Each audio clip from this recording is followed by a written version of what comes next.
Stefan, good to speak with you. Let's talk first before the strike, well, what may be a strike on Thursday. You've been speaking with the employer last night and also until 11:30 this morning. You spoke with the employer today as well. What's going on? What stage are you at now? What is the status? Afternoon, Tony, and thank you for having us. Yes, that's correct. We had a meeting last night with the employer to try and see if we can avert the strike action. Unfortunately, during last night's discussion, we couldn't get closer to each other and the dispute remained intact. And then again this morning we entered into another discussions between senior leadership of Sars and senior leadership of both the unions that is currently organising at the Revenue Service.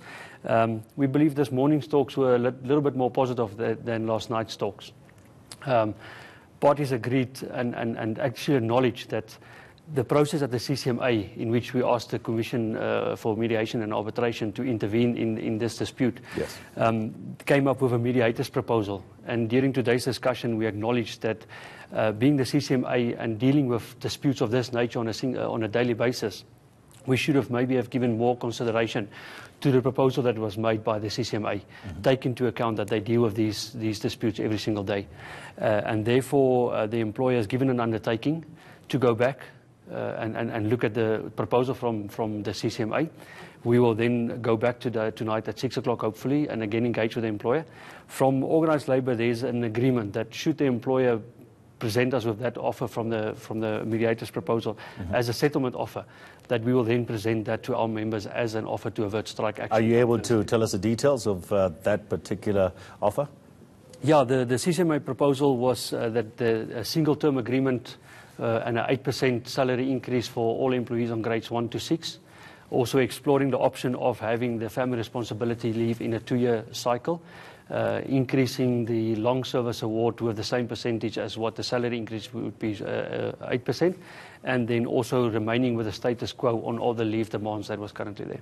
Now, the single-term agreement, you're coming out of a 4-year cycle, or a cycle of 4 3-year term agreements. Why is that not attractive to you as the unions?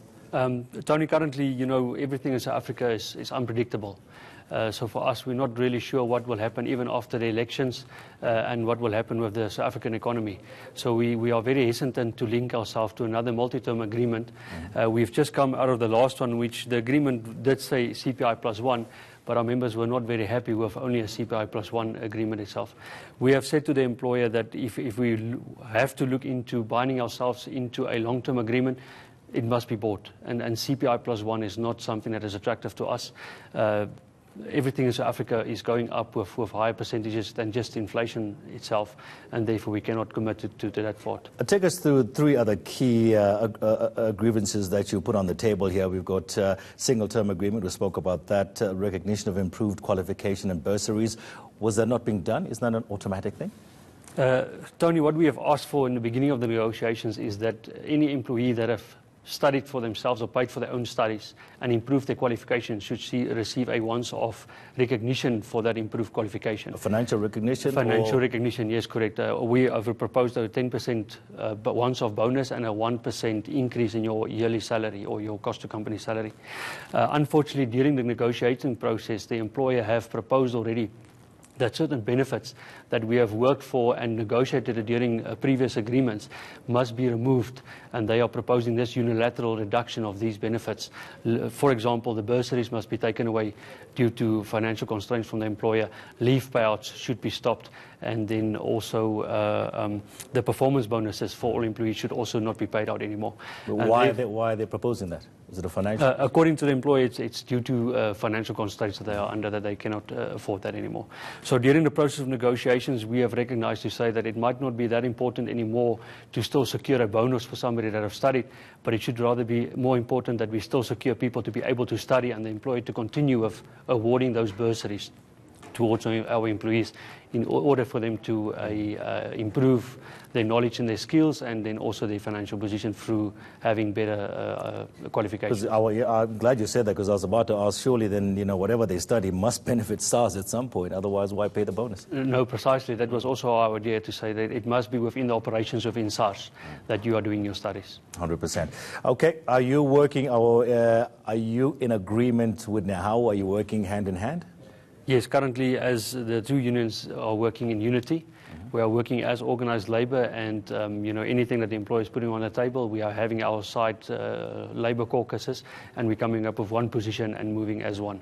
Okay, and you are, this is the revenue services that we're talking about here. I mean, you can't paralyze SARS. Yes, we do understand the importance of the good revenue service within South Africa, and I believe that's why also today's discussion was heading in the direction that it went to, that both the employer and the unions have recognized the importance of having a stable revenue service.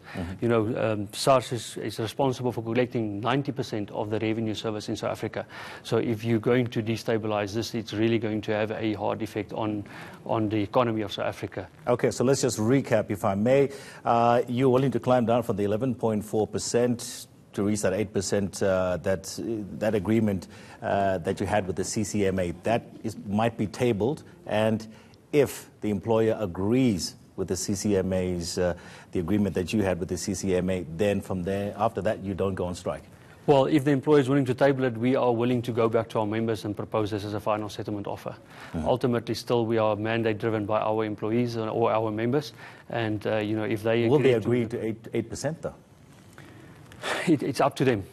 We will highlight to them, obviously, the conditions that we're under and why the CCMA have proposed that, and then we will see from them. But we remain positive that they will also realize that it might be a good offer on the table that we can accept. At 8%, all right. Thank you so much. So you're meeting tonight again with the employer, and if all goes well, there might not be a strike on Thursday, correct? That's correct. Yes, Tony, that's correct. All right, fantastic. Thank you so much, Stefan Viljoen there from the Public Servant Association, PSA. Of course, just giving us an update on what's going on as SARS officials or SARS workers plan to go on strike.